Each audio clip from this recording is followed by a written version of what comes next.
A powerful installation uses paper and rocks to inspire people to change. See all the things that are holding people back. A little boy hit by a 1 in a million disease. Find out what's being done to save Cameron. And don't call it a disability. Not because I'm ashamed of it, but because it doesn't really matter. How technology is making a holiday tradition just a bit easier for 3 Arlington Eagle Scouts.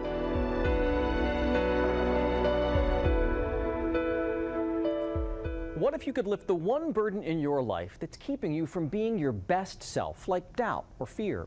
Well, a powerful public art installation called SOAR did just that.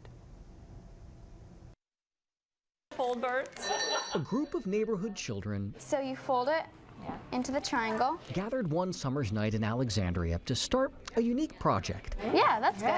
There you go. There you go. that hopes to help us adults release our personal demons. We're folding cranes so that people in the neighborhood can hang them up on an art display. Does anybody like punching holes?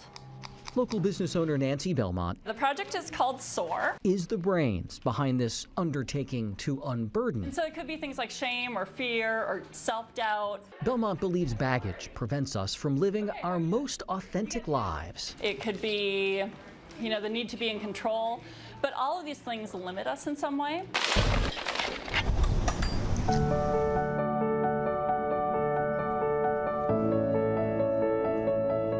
This installation is not only about who we are, but also about who we could become. When we soar, it feels like we're flying when we're doing the things that we're supposed to do.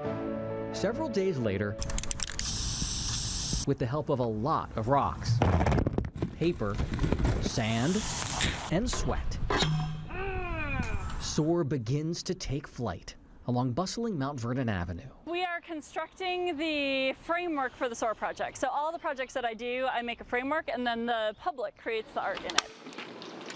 So we're going to staple gun the landscaping cloth to the sandbox that we made. Only hours before the unveiling, creator Nancy Belmont, once haunted by doubt herself, wonders if her hopeful concept will transform lives. We've had some little tastes of how impactful this thing is going to be, and so I just can't wait until tomorrow to see what people write.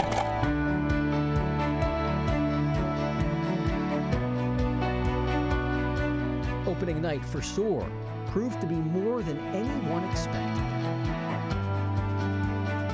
You select a rock, and you think about something that you're ready to let go of. And you write the thing on that rock. And then when you're ready to let it go, you put the rock down, and then you hang an origami bird to symbolize your lightness and freedom from that thing.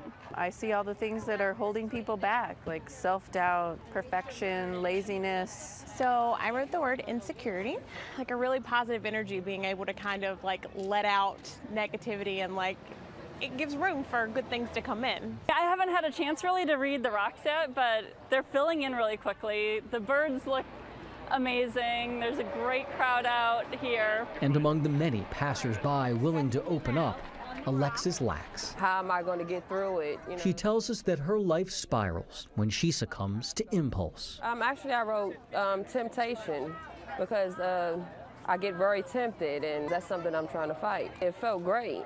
And then get to put the bird up was even better. For Heather Hopwood, it's about getting better. And I'm a recent cancer survivor, and so that brings a lot of fear. It's not really cancer, it's really fear of everything that comes along with cancer. So that's what I wrote on my rock.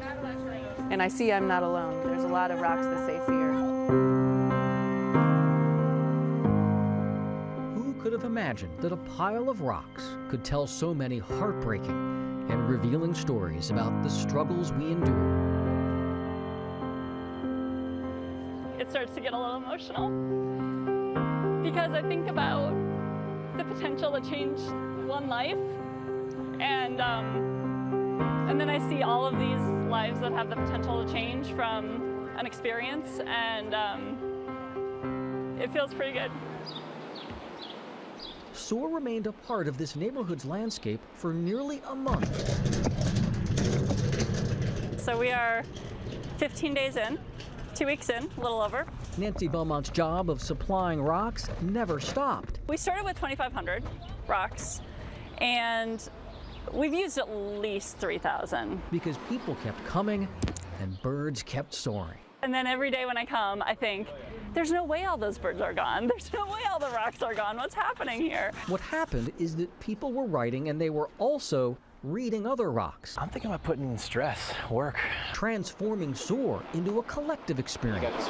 Sometimes you see people are having the same struggles you might be having. For all the words in this sea of stones, we thought we should show you one more rock. Like, I'm like this with like looking at books and things. Isla Hunsberger has a condition causing her to slowly go blind. Her rock says, "Accept my vision loss." I felt like I was failing my family. She admits that she struggles to accept the fact that one day, without warning, she will cease to see. I want to go places. I want to see things. I want to do things. And I guess the hardest thing is just knowing that maybe I don't have tomorrow. Hunsberger is not from Alexandria. She and a friend were just passing through and happened to walk by the exhibit after lunch. Before leaving, she assured us this chance encounter with SOAR was exactly what she needed, easing a burden overwhelming her. Maybe more than anything, SOAR reminds us that we are all beautifully broken works in progress, pliable enough to change and courageous enough to unpack and leave behind the baggage holding us back. I think we fundamentally deserve to live lives of joy and happiness, and so my hope is that this is a part of my journey of trying to take the highs and the lows, but still keep kind of soaring through as best as I can.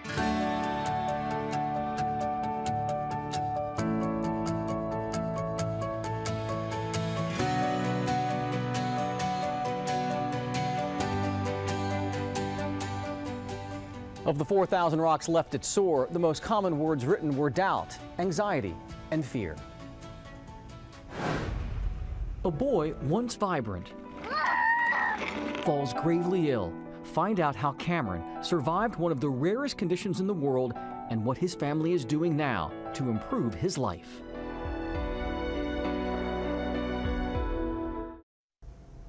Cameron Longley's life was moving at the appropriately hectic pace of a 4-year-old when he fell mysteriously ill. What's happened since then has been both heartbreaking and inspiring for a local family chasing hope.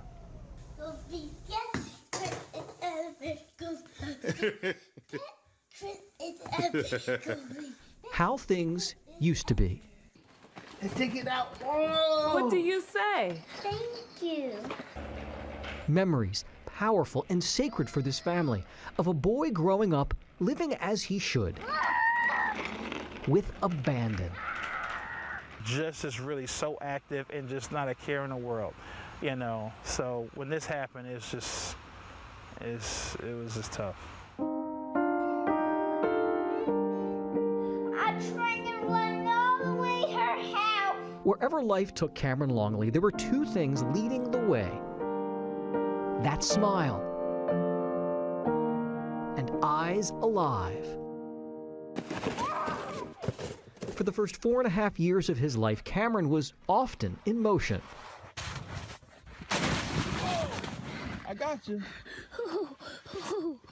I got you. I jumped. And tough, too. So proud of that jump that he recreates it for his father, Sean. No, I jumped out my sleigh. Now, a 1.5 years later, jumping is a part of the life that used to be.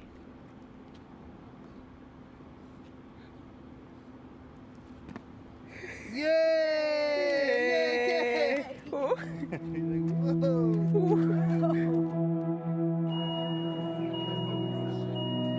In March of 2016, Cameron's health mysteriously unraveled. His mother, Zarina Cuffey. They say with viruses, it can last 10 days with a child. What started out as a low-grade fever turned into continuous seizures. Doctors had to place Cameron in a coma to save his life and to figure out what was so wrong. Cameron is strong-willed. It's unbelievable. You know, from seeing him in the ICU, his fight, he's gonna fight for what he wants to do, and he fought to live. Months later, Cameron emerged from that coma with a diagnosis. febrile infection-related epilepsy syndrome, commonly referred to as FIRES. Keep going. Good job. Good job, Cameron. Cameron is a superstar. This 1 in a million condition hits healthy children without warning, causing haphazard seizures that degrade cognition and behavior. Oh my goodness, he's doing it all by himself. But Cameron drew from a reservoir of will and restarted his life. 10, 11. It may look from the outside that Cameron, now 6 years old, has made a remarkable recovery. But as time wears on, harsh realities have surfaced. He's come so far, but he still has seizures on a regular basis, and we don't know what the triggers are. On the very day we caught up with Cameron's father, mother, and stepfather, Roland, at a park near their home in Maryland, Cam had a seizure. It lasted a few minutes, and then, just like that, he was back. But moments later, he became disoriented, agitated, and had a hard time standing up. And the cruelest of facts about his condition, a cause and a cure, remain elusive. You think you get used to it, but you don't ever really do. You just can handle it a little bit better. So you cry a little less sometimes, and you don't get as sad. But you know, it's hard just having to watch him go through all that. Why are you crying? To make matters worse, Cameron cannot tell them what's wrong. He's now nonverbal, with the behavioral traits of a 2-year-old. I don't think he's always aware of certain things that could be harmful to him. Cam! Oh, man. His parents have to keep a watchful eye on their son. Doctors recently diagnosed Cameron with autism. Where you headed to? Hold on. Where you going? You okay? That was pretty fast. Where are you trying to run to? Let's go this way.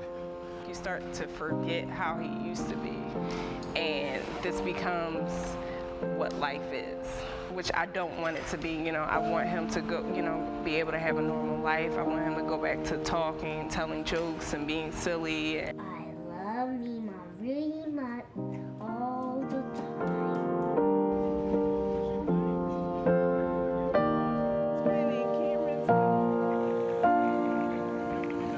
For this family, the life that used to be remains within reach. And then I started to research it more, and I said, wait, this might be a viable thing for Cameron. Cuffey is referring to hyperbaric oxygen therapy. It's where a patient breathes pure oxygen from inside a pressurized chamber. It's well established in treating decompression sickness, carbon monoxide poisoning, and wounds that won't heal. But this family will tell you mainstream doctors that they've talked with are skeptical that HBOT will work for Cameron. When we mentioned it, to them, they just said, well, haven't really saw too much positive things with it. They point to this little girl from Arkansas as reason for optimism. Eden Carlson nearly drowned after falling into a backyard pool. Months of HBOT pulled her out of a vegetative state, according to her mom, who says Eden's cognitive abilities and speech are back to normal. It could give our son a huge chance at a different type of life. But there's a catch. Insurance will not cover this therapy. The treatments could last months and would force the family to relocate near the medical facility in Louisiana, where Eden made that remarkable recovery. So they've started a GoFundMe page. I'm hoping and I'm praying that if this works, this gives other children hope, and this opens up a whole new door to treatment for these children that seem untreatable. But he's going to get the procedure. There's no doubt about that. However that's going to happen, he's going to get it.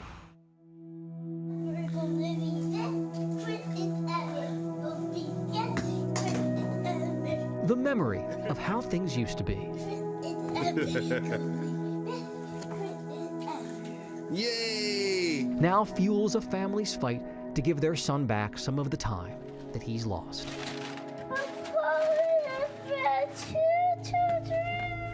We have an encouraging update. Here's a picture of Cameron during a recent treatment in Louisiana. His mother tells me that he will undergo a couple months of treatments there. Soon after that, they hope to see improvement. It's good for the company because we have people we can rely on. The local company makes an innovative discovery about employment that could change the way businesses hire. That story next.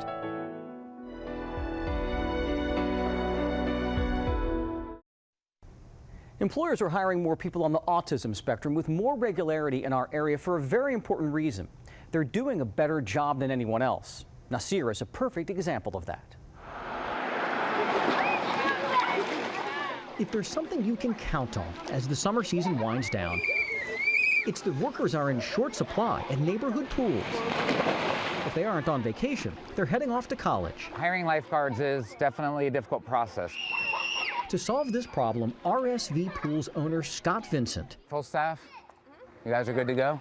partnered with Tom Liniak The results are overwhelmingly positive. to create an innovative, first-of-its-kind program involving teenagers on the autism spectrum, like 18-year-old Nasir Abdur Rahim. It takes a lot of work, but still, it pays off really great. Nasir and 15 other students with special needs work as gate guards for RSV managed pools in Maryland. You're good to go. Checking patrons' passes. It's teaching you how to do things in the real world, communicate with others, self-advocate if you need the help, and also learning a lot of new things, making new friends. Jessa, a Montgomery County-based nonprofit that finds employment for people with special needs, spearheaded this overwhelmingly successful program. It's good for the company because we have people we can rely on.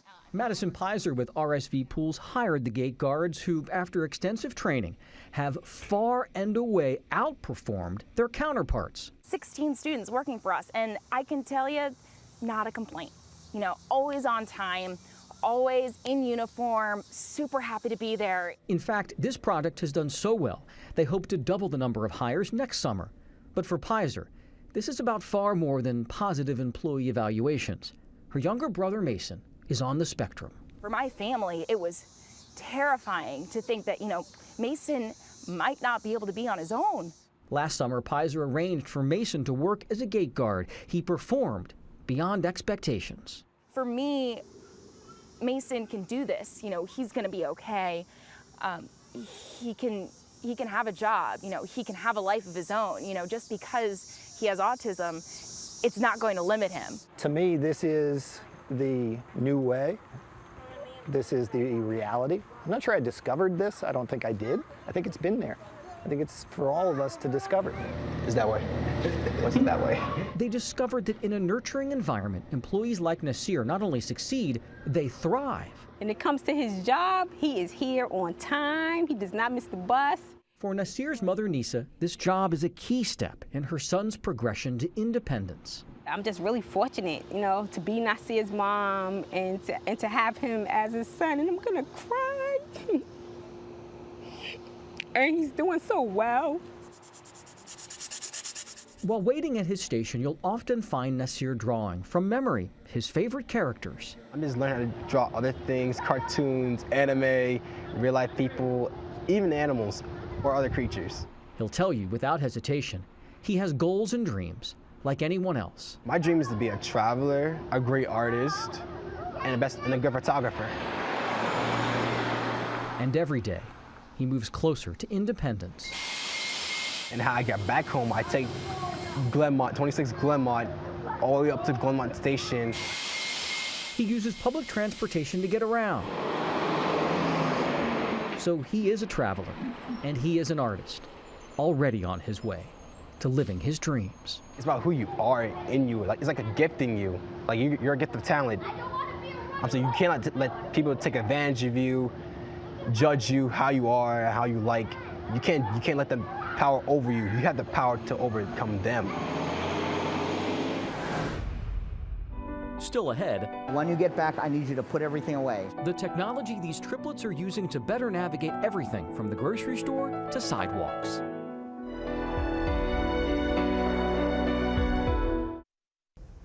We are often told that we achieve whatever we put our mind to. Well, in the case of the Cantos triplets, that is certainly true.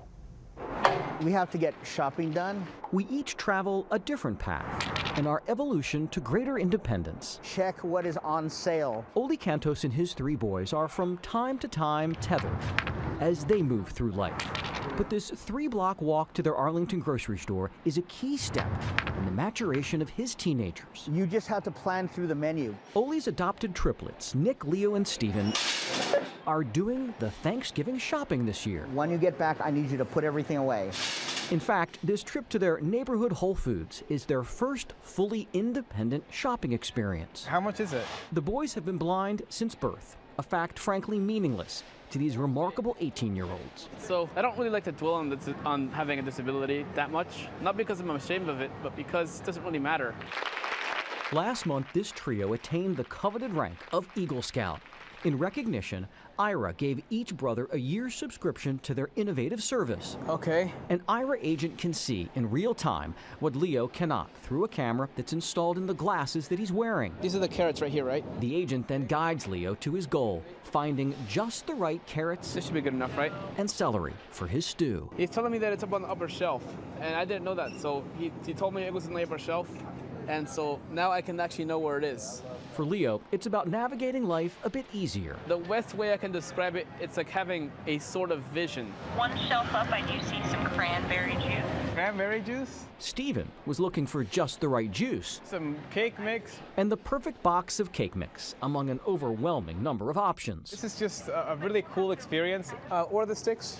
For Nick, who was buying ribeye and keeping the budget, so bone-in is $12.99. Ira gave him quick access to pricing. You know, the ability for me to do this easier, it's going to really monumentally change my life. Navigating life for all of us can be tricky at times. Button to your right. Going right, okay. The key is knowing when to ask for help. Look down just a little bit more, tuck your chin to your chest. That is onion powder. Cool stuff. And knowing when kindness and gratitude are more meaningful than any technological advancement. Thank you very much. Happy Thanksgiving. The Cantos brothers are now planning on which universities they will attend in the fall of 2018. If you know about someone with a compelling or a captivating story in our area, please email us at abc7stories@wjla.com. For photojournalists Freddie Wheeler, Josh Harrington, and Kevin Drennan, I'm Jay Korf.